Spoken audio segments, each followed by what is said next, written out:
Hey everybody, welcome to the Cyber Monday show. I'm very excited to have you. Today we have an absolute stud in the cybersecurity industry. So excited to jump into this conversation. But first, we're going to check out this video.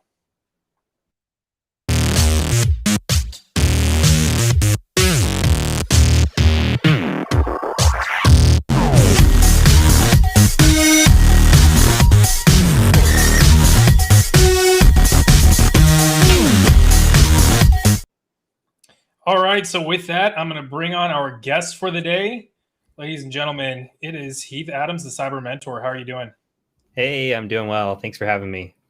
Thank you for jumping on. So, of course, everybody probably knows, who you are and what you do by now, but just in case anybody's watching that doesn't know yet, do you mind just kind of running through, TCM, the organization, what you do, what, your YouTube channel and everything? Yeah, so my name is Heath Adams. I go by the Cyber Mentor as a handle online. I started as a YouTuber and started doing ethical hacking videos, and that kind of just spiraled into launching a business and launching an academy. And kind of where we're at now is we've kind of got a dual-headed organization. We have cybersecurity consulting side, so we do penetration testing, and all sorts of other facets of consulting. And we've got the academy side, which has our courses related to cybersecurity and certifications as well. That's awesome. And one of I just kind of want to get after it, off the top is the PNPT, because I think it's something that fascinates me. I think a lot of people are watching that they may not even be familiar with what the PNPT is yet, just because, you're still getting started. But I think everybody should know what the PNPT is. So real quick, do you mind just kind of going through what that is? Yeah, so it's a exam that is testing students how to perform a network penetration test, and it's kind of from start to finish. So basically, it is designed to be as practical as possible. You have to do some information gathering, go out, find information about the organization and collect that and utilize that against them in order to perform an external pen test. Pivot into an internal network, perform an internal pen test against an Active Directory environment, and hopefully compromise the domain controller. If you do that, then you also get a chance to submit a professional report that our team reviews. Pass that stage, and you have to do a 15-minute debrief with our team. So that way you kind of go through the whole process that you would do if you were actually a penetration tester in the field. You get to start from pen test, the technical side, going into the writing side, and then going into the communications debrief side. So we run you through the whole gauntlet. That's sick. And I love the application to the real world. I know that that's been kind of a common, I guess, criticism of other existing certifications out there, is that it may seem a little detached from reality in some cases. How has the consulting side of TCM influenced the PNPT and its evolution over time?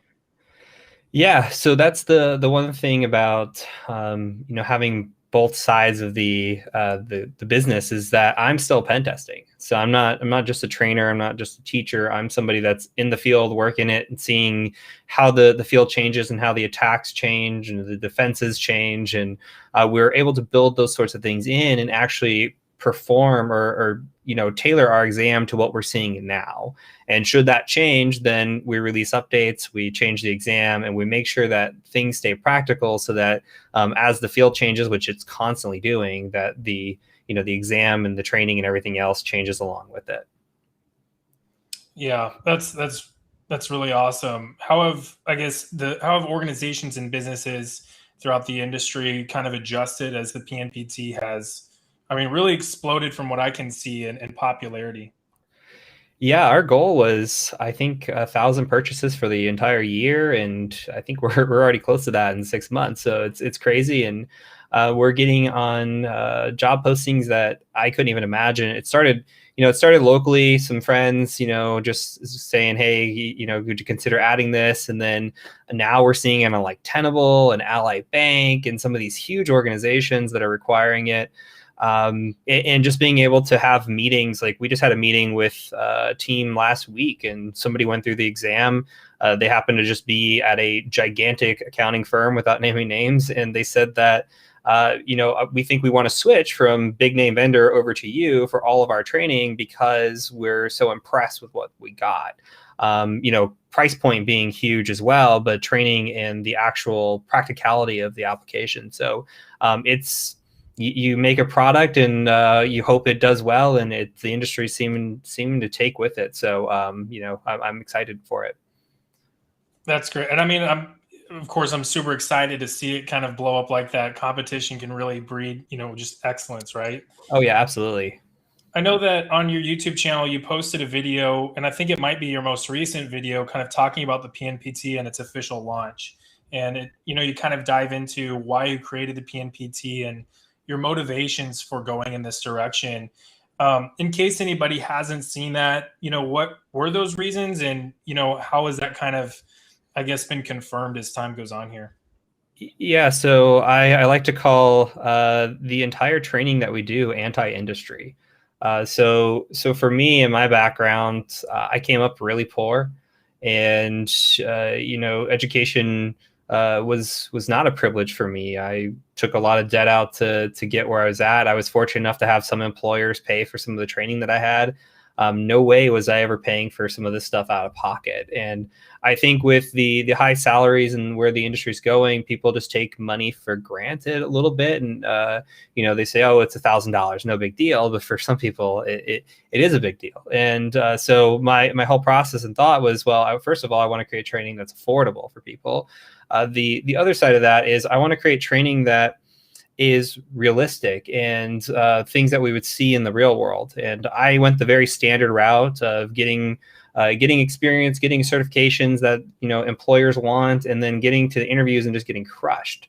Because I didn't know Active Directory, I didn't know open source intelligence, I didn't know the techniques. What's taught to you is, hey, run a vulnerability scan, find vulnerability, exploit vulnerability, and it's not always that cut and dry as much as we wish it is. And even the way that those vulnerabilities are presented are often in a capture the flag format, and the exams that are out there are often in a capture the flag format. And I want something practical. I want something that if I would have went through this a few years ago, then I would have been so much better off in the training and not having to perform an internal pen test off of blog posts that I can find because there's nothing out there. So just making this practical, affordable training was really, really what motivated me. And, we've kind of gone anti-industry in that route.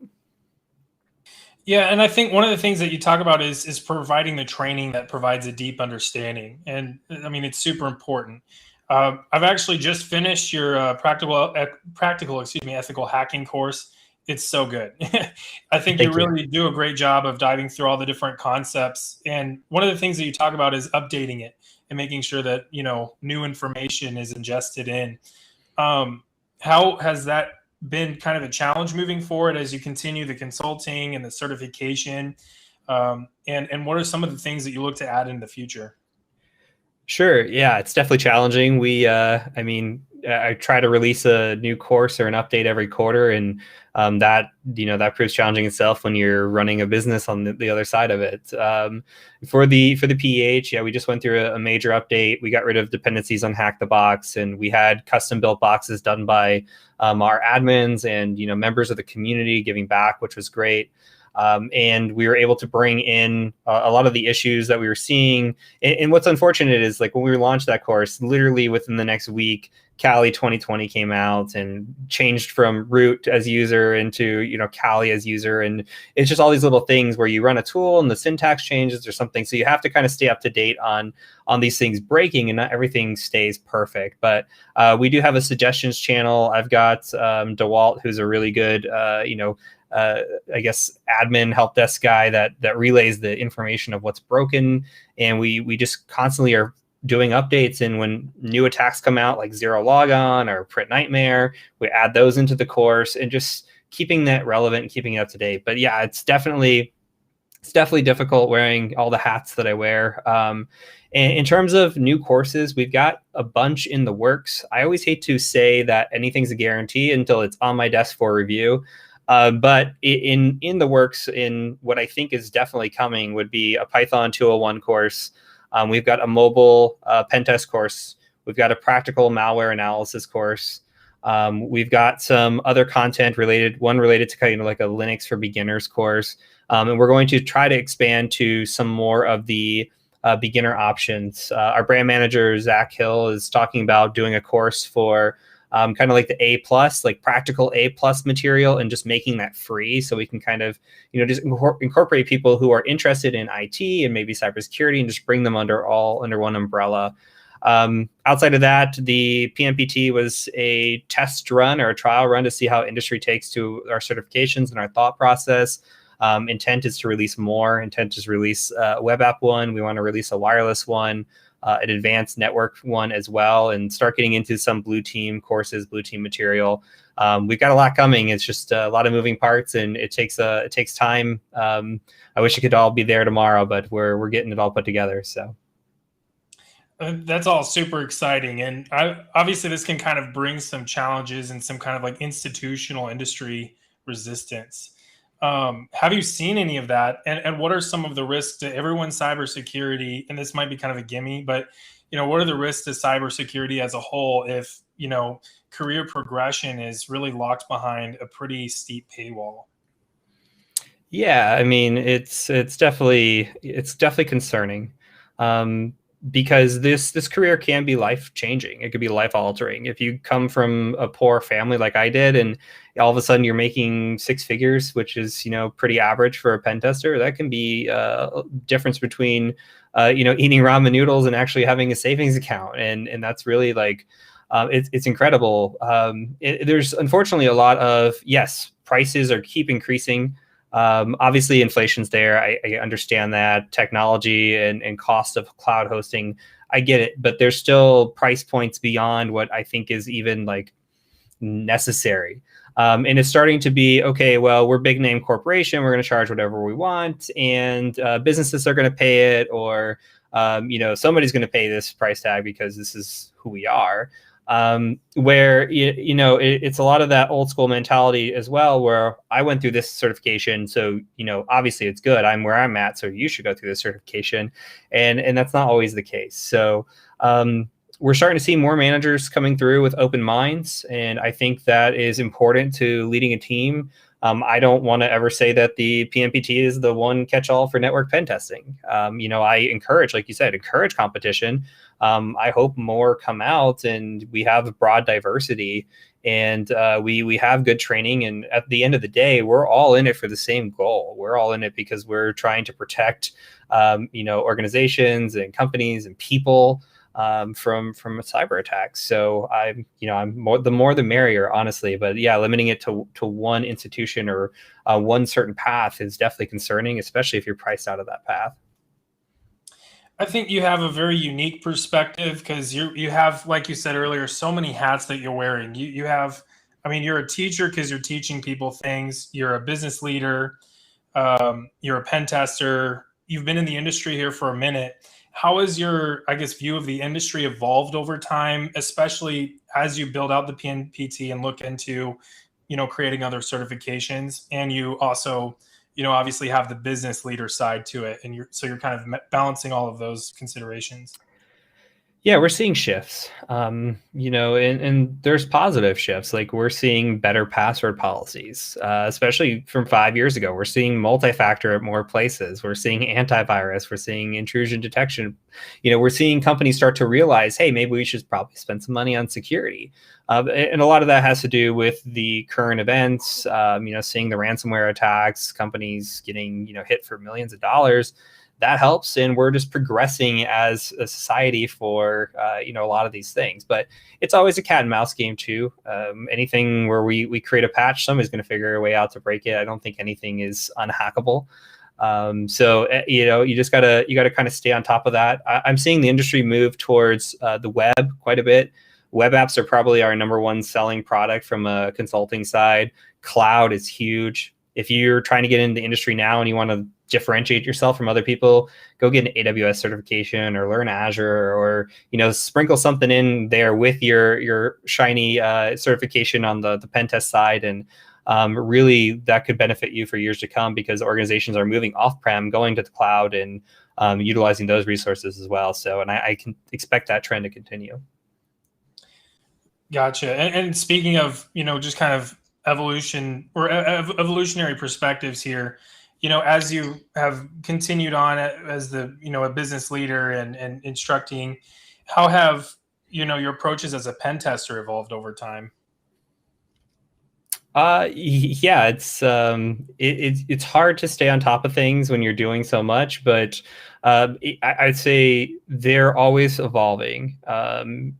It helps to be, especially for me, it helps to be in groups, like a community, or have something where you can talk to people who are in the field. I pretty much have lunch, I would say, at least twice a month with somebody who is a business owner of a very similar pen test company. I have people we have like Charlotte groups for meetups where we're local. And this all gives you time to, even if you're not taking the latest and the greatest cybersecurity courses, or you're not necessarily keeping up to date with what's on Twitter, it's a great time to meet with people and say, hey, have you heard about this attack? Or go see a talk about, upcoming things that are going on, and say, oh yeah, I want to go play with that in my lab. There's a bunch of like remote potato, petit patam, like all these little, new attacks that are coming out. And it's hard to stay out on top of everything that's going on all at once. But, being involved in the community and just like planting as many little seeds as you can definitely helps. And just being, I guess, in communication with other people absolutely helps as well. What's some advice that you would give to like a small business leader or someone that works in a smaller business that may not be able to, I guess, focus on cybersecurity full time? Like, what's some advice that you would have for them to be able to maintain security without obviously just throwing the entire business, out the window trying to secure it?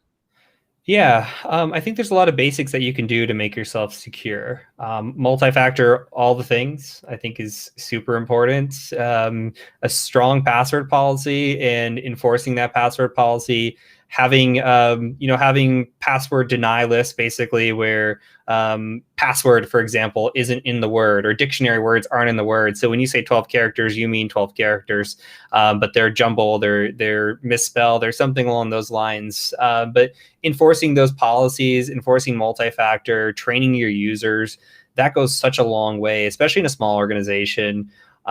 Your attack surface is, I'd say honestly, smaller organizations are a lot harder to attack just because the attack surface is small.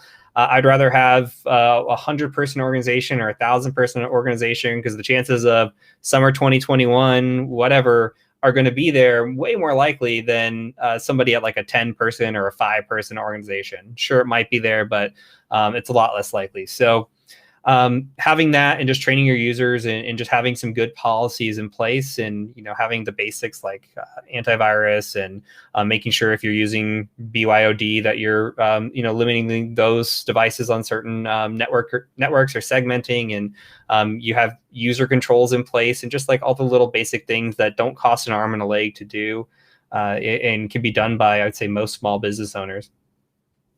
Gotcha. Yeah, I think that's all great advice. And I mean, password managers, I'm seeing, people talking about password managers down in the comments. I would ask your favorite password manager, but for OPSEC purposes, I'm not going to do that. Please don't answer. You got it. I just lost my question thinking about password managers there. It is interesting that you say that a larger organization is easier, I guess, to attack than a smaller one, and it makes complete sense. What's some advice, I guess, that you would have for like a security team that might be working in a larger organization that might be having, especially, you mentioned like 100-person company, for example. Just thinking with, anecdotal data, of course, from friends that I've talked to, it might be like a 1, 2, or 3-person IT staff. And that's not even to say that they have any cybersecurity people. They're kind of wearing multiple hats themselves. What are some ways that they can kind of keep up and security isn't compromised in that kind of an organization?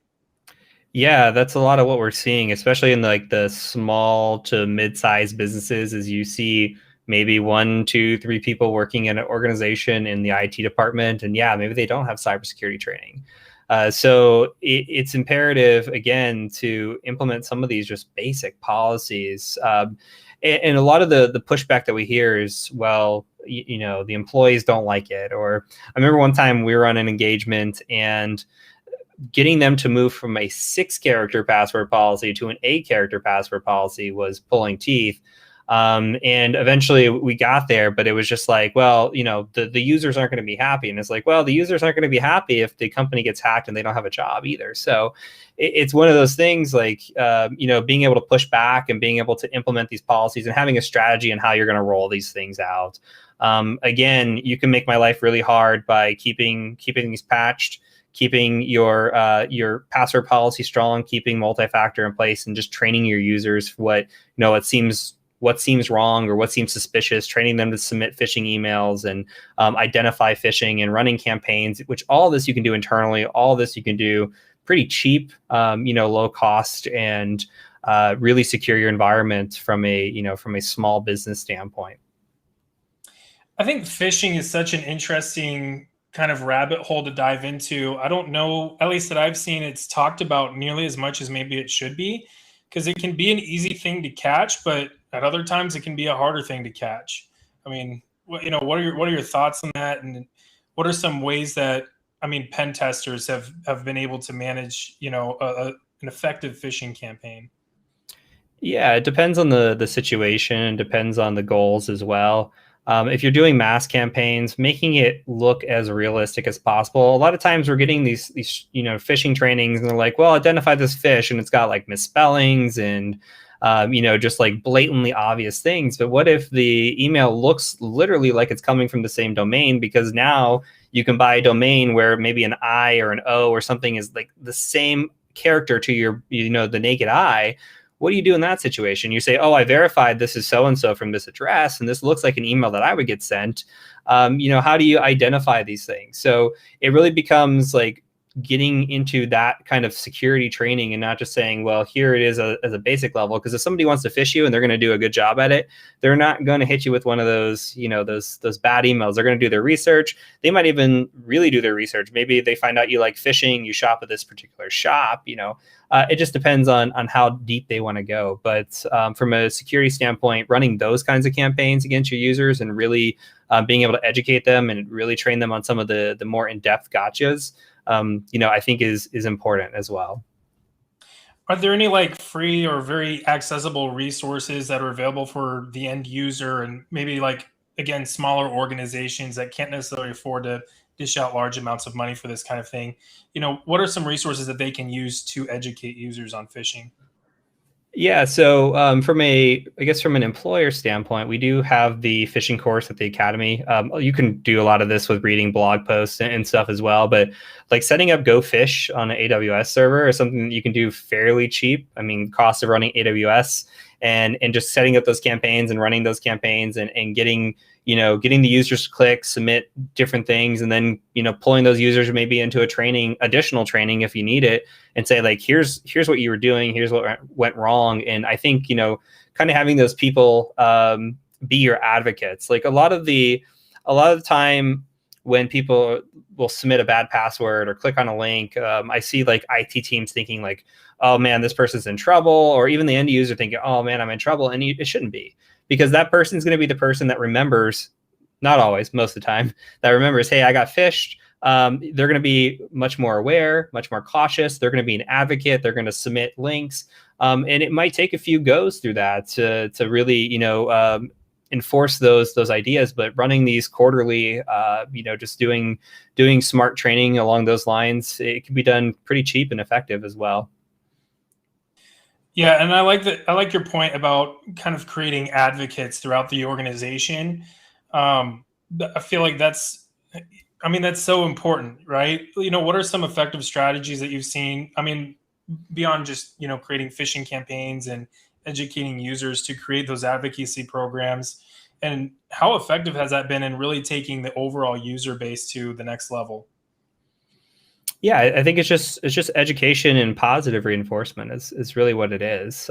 Saying, hey, it's, this is why we're doing this. This isn't, you're not in trouble, not shaming somebody. Don't go and say, oh, so-and-so click this link, shame, shame, shame. It's more, hey, you did this, but here's why it happened. And here's how we can fix this. And that's how you build advocates. You build them through positive reinforcement and saying, here's how we can learn for next time. And yeah, they in turn hopefully go and are the ones who can spot the fish or educate other people, and it becomes more of a almost trickle down kind of effect when you have those planted all without and throughout the organization.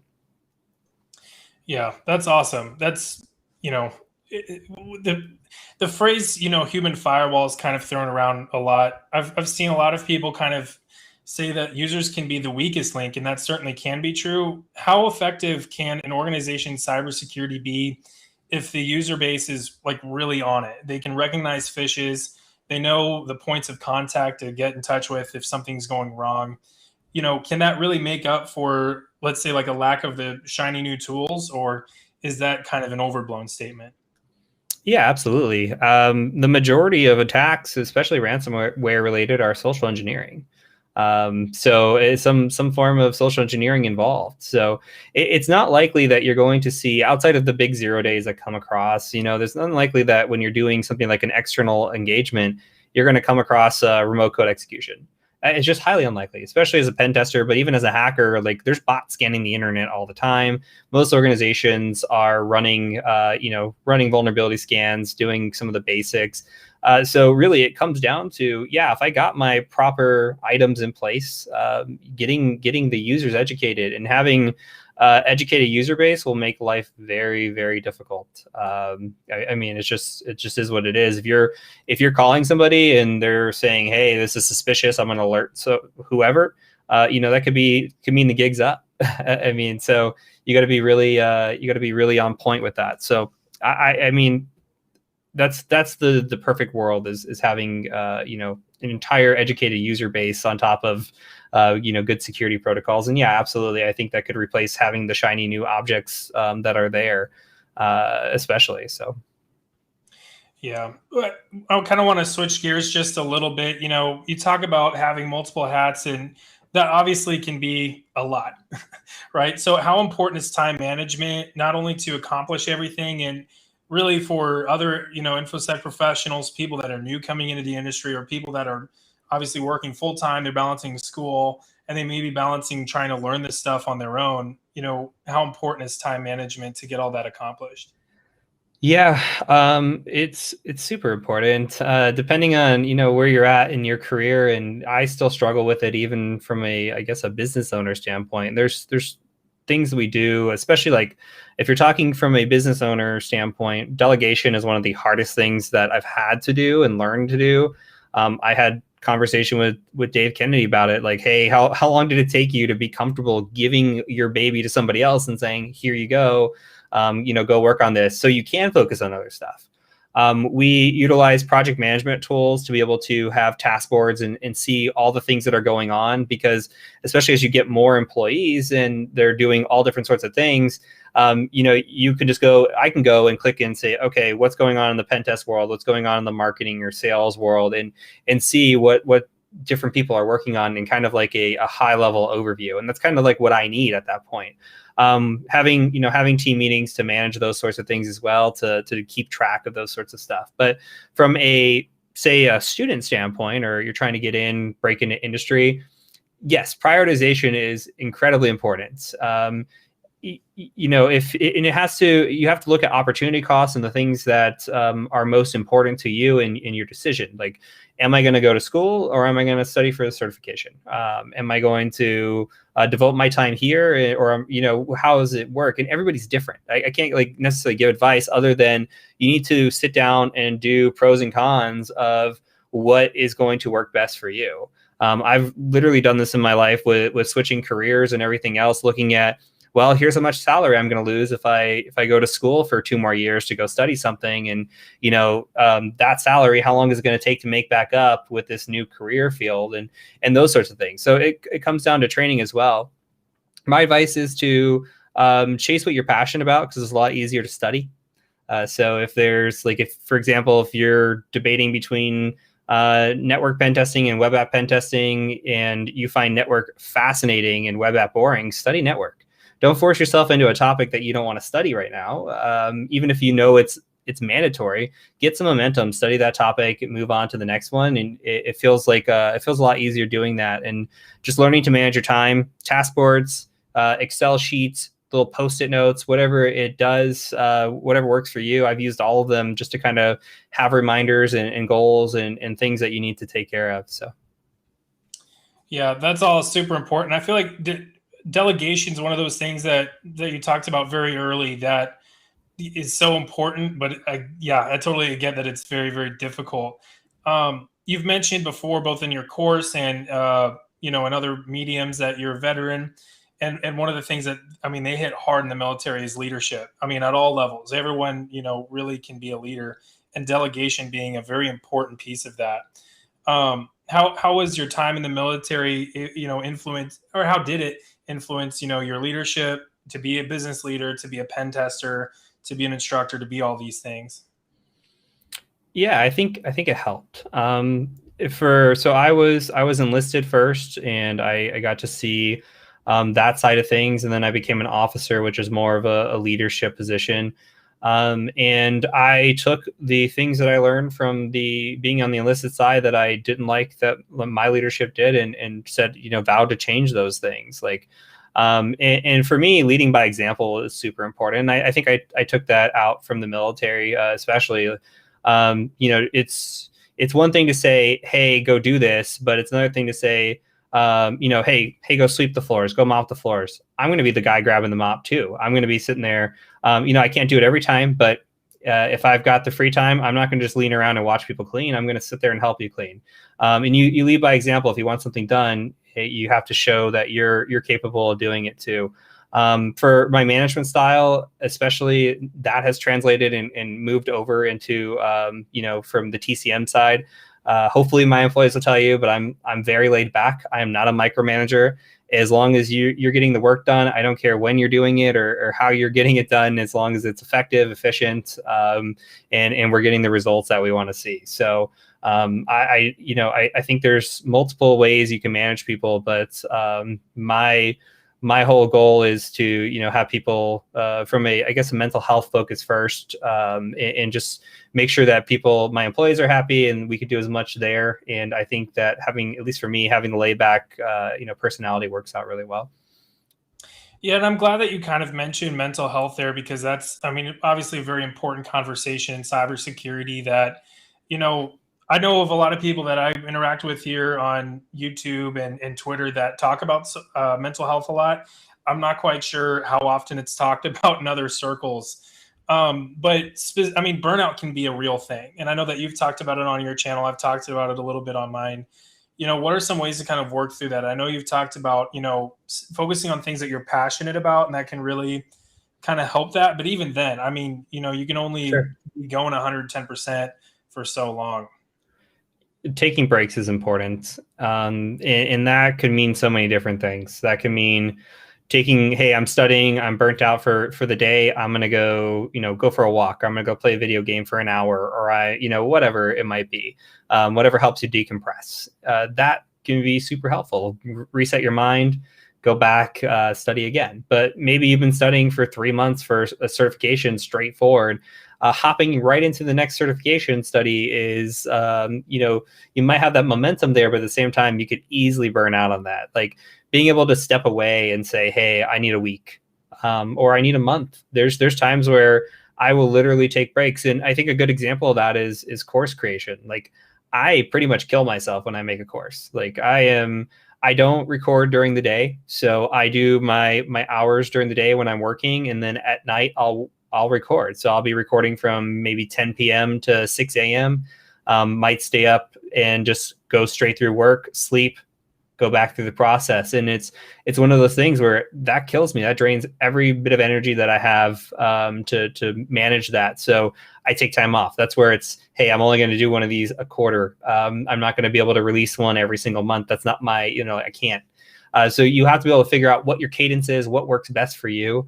And depending on how long you've been going at something, and the break that you need, just understanding that taking breaks is okay, and it's absolutely encouraged. I love to take breaks midday. If I'm on a pen test and I'm stumped, I'll go play Overwatch for 30 minutes to an hour, come back, have a fresh mind, and maybe I think about something a different way, or and come up with creative ideas that I wasn't going to have because my brain was burnt out. So I just think from any aspect, breaks are important. Yeah, I can't agree anymore. That's great.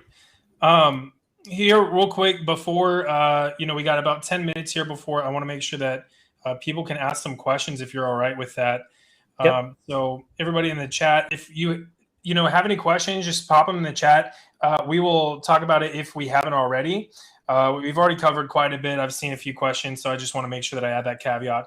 And then the second thing that I want to make sure that I hit up on is it is currently Hispanic Heritage Month, and my friend Eric Bellardo and his organization Raíces is doing quite a bit for that. So, and getting people into InfoSec. So some awesome stuff going on there. You can see the Twitter handles down below, and he has a YouTube channel as well. So there's some just awesome stuff going on.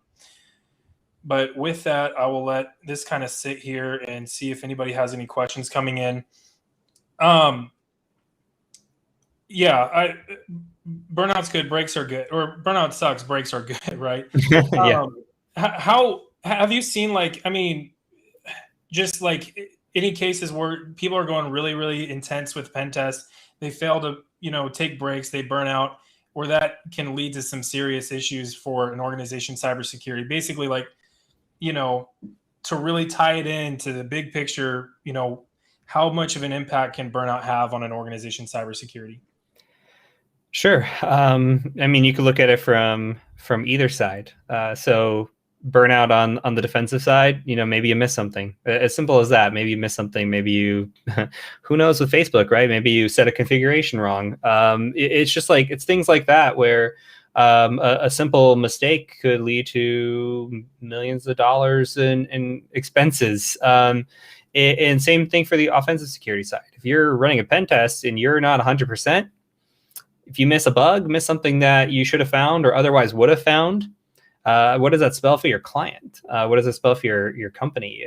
So it goes both ways. Yeah, I mean, burnout can absolutely cause some significant damage, and ensuring that your employees are taken care of and they have the ability to take care of their mental health, I think, is important. And there's a lot of things that you can do to focus on that. But unfortunately, a lot of organizations don't put that as a priority.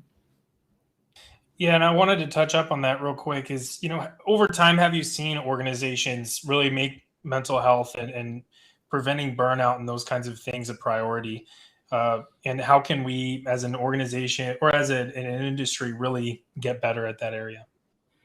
Yeah, so I can tell you that yes, it's becoming more of a focus and more people are talking about it, which is good. Some of the things that we do for TCM Security is we have 32-hour work weeks. Some weeks that does push into 40, but we try our hardest to keep it 32. We do unlimited PTO, not like, hey, you're never going to see the PTO. It's encouraged.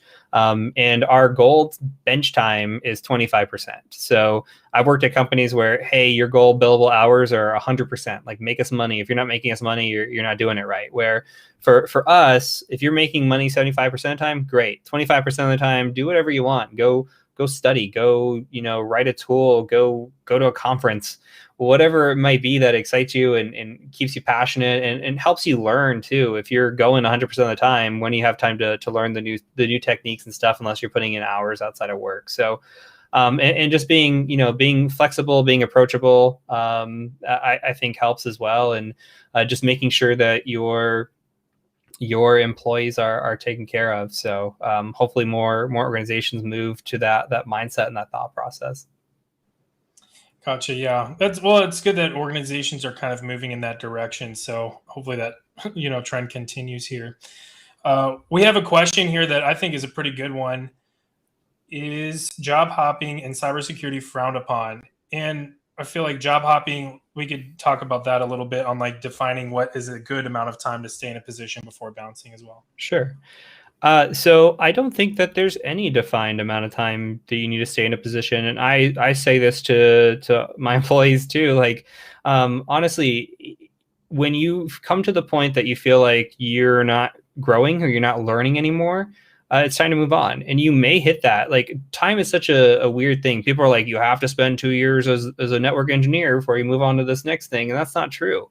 You might study harder, you might learn faster, you might just get it. It might be a topic that you understand. And to say we have to have definitive timelines on things is just wrong. So in terms of job hopping, there is statistical proof out there. There's actually a Forbes article out there that says people who stay at their jobs longer than 2 years actually lose money. I forget what the percentage is, but it's an insane amount. In IT especially, that's true. So being able to go from a job, maybe getting some experience, making whatever you do, and if you can go get a $20,000, $30,000 pay raise, go do it. And I've said, like I said, the same thing to my employees. Like, I will be the first advocate for you. If you go get a huge raise, like, I'm going to be the one, like, yeah, I want to keep you. I want to train you. That's like my thing. But if you can go get it, go get it. Like, there's no hard feelings. So I think that, like, job hopping from a, hey, I've learned all that I can learn, or, hey, I'm not making enough to survive, or whatever the combination of the two might be, or, hey, I hate my job, and that's fine too. But I encourage it. I don't think there's a minimum time. I just think you'll know when you're ready. Yeah, I love that. And I think that definitely ties into the mental health question on just, I mean, like you said, if you hate your job, why stay? That's a sucky place to be, right? Yep, exactly. I know that no one's actually like posed this as a question, but specifically imposter syndrome. I know some people are kind of talking about it in the chat. I know I've had my struggles with it.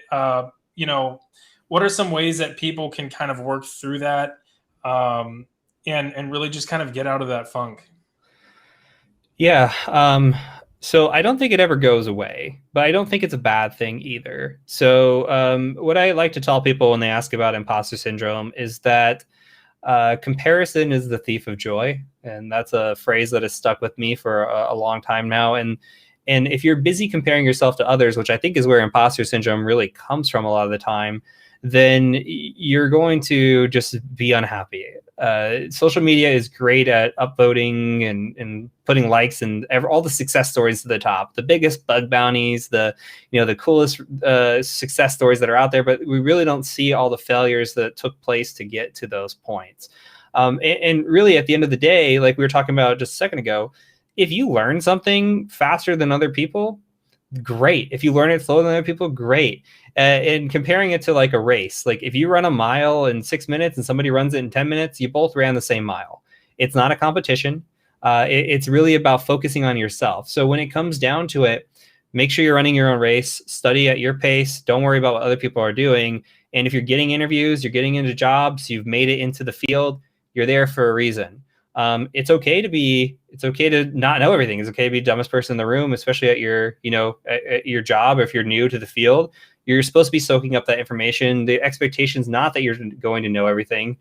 So just make sure you're caring about yourself and what you're capable of, and just try to improve every single day, really. Yeah, that's so good. There's a quote that always sticks in my head.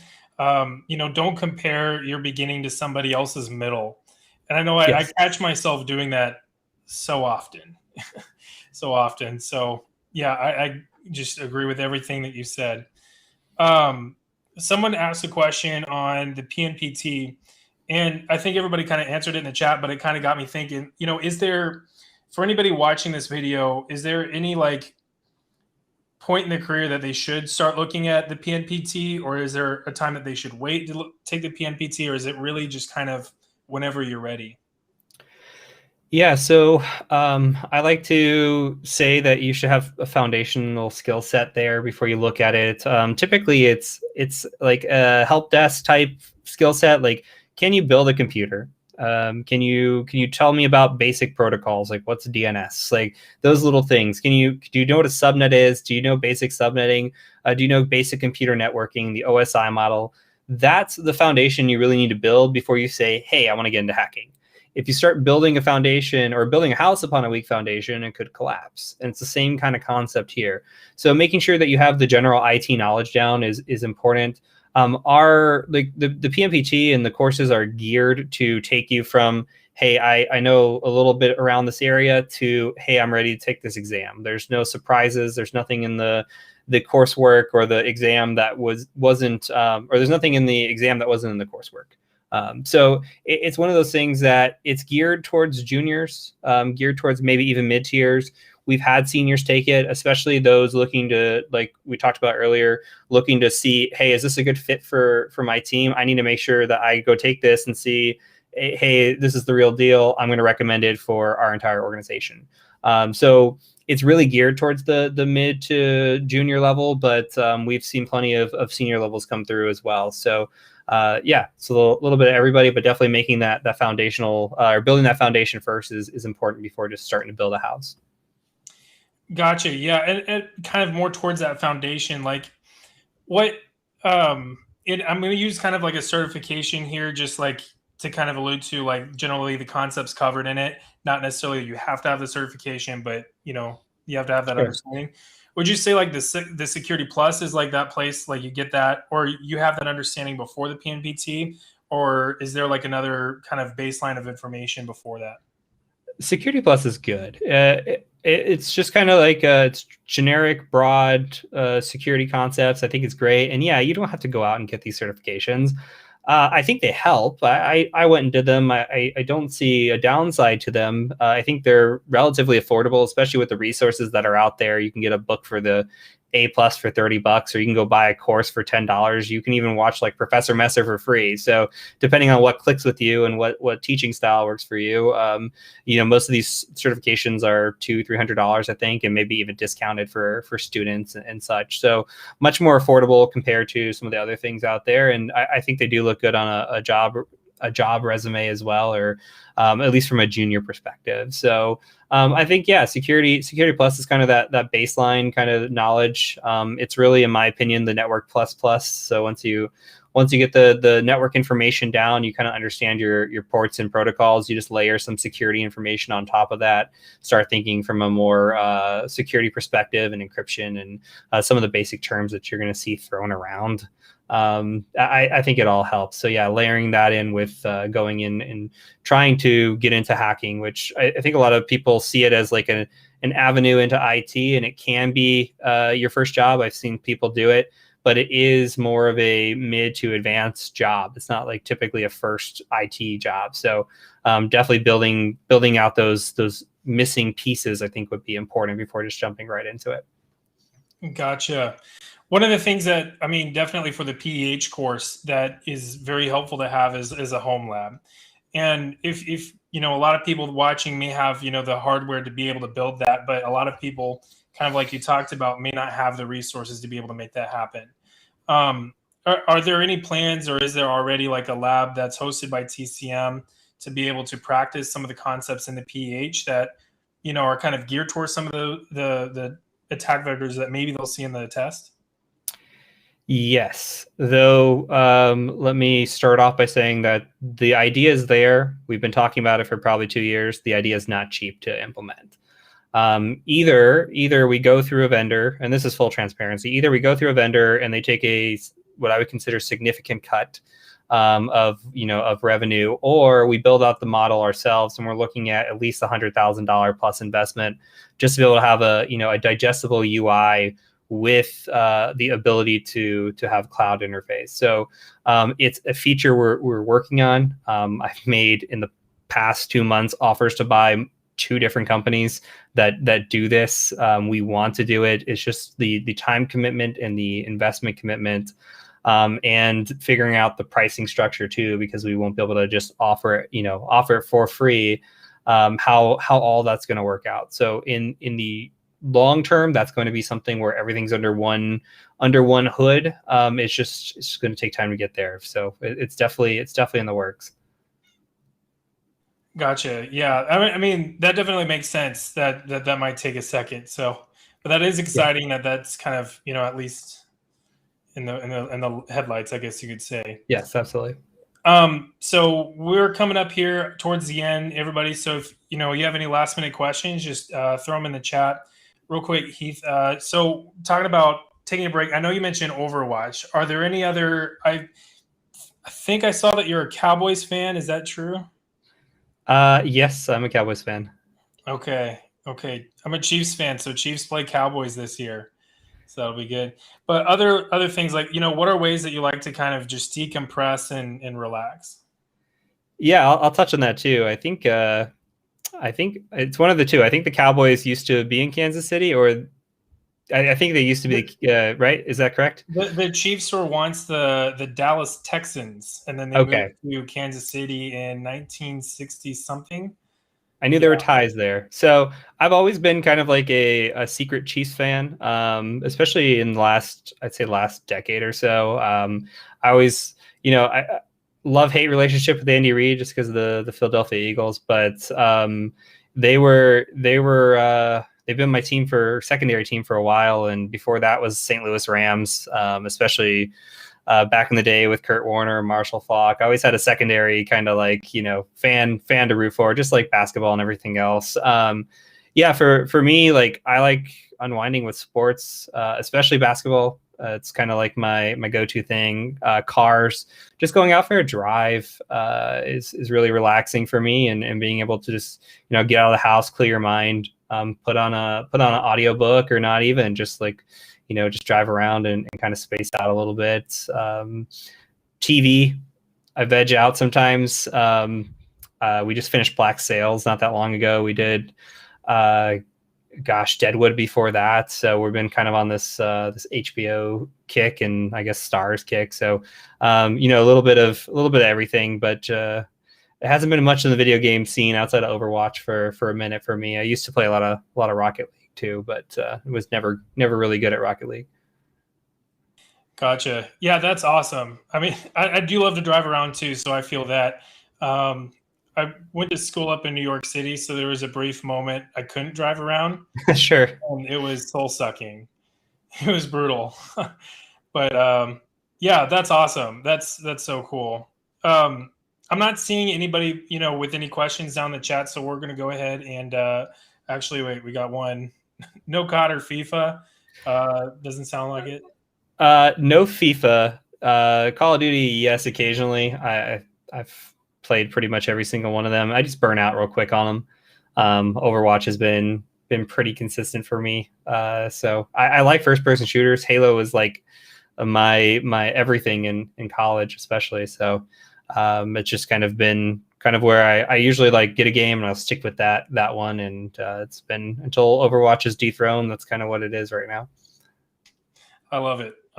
It's on top, right? It's on top. Yes. So with that, we're going to go ahead and close this up. So actually, hang on, got one more, and then we'll go ahead and call it. I want to make sure I get these questions before we bounce. Any discounts for the month of October? So we run discounts probably 2 or 3 times a month. Just make sure you're either in Discord or following on some sort of social media, either LinkedIn or YouTube or Twitter. We post them all the time. Outside of that, the PNPT doesn't really get discounted very often. It's one of those things where we do offer discounts for students. So if you've got like a student email or ID, or your current former military or frontline worker, any of those sorts of things, we've got discounts for teachers as well.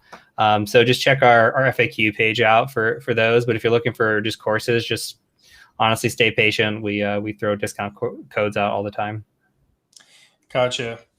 So that's awesome. So with that, we're going to go ahead and wrap it up. So Heath, I really appreciate you jumping on. This has been just absolutely awesome.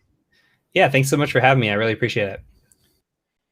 All right. So with that, everybody, thank you for jumping on. I really appreciate it. Make sure to hit that subscribe button if you're interested in more, and like if this was helpful for you. And with that, we will see you all next time.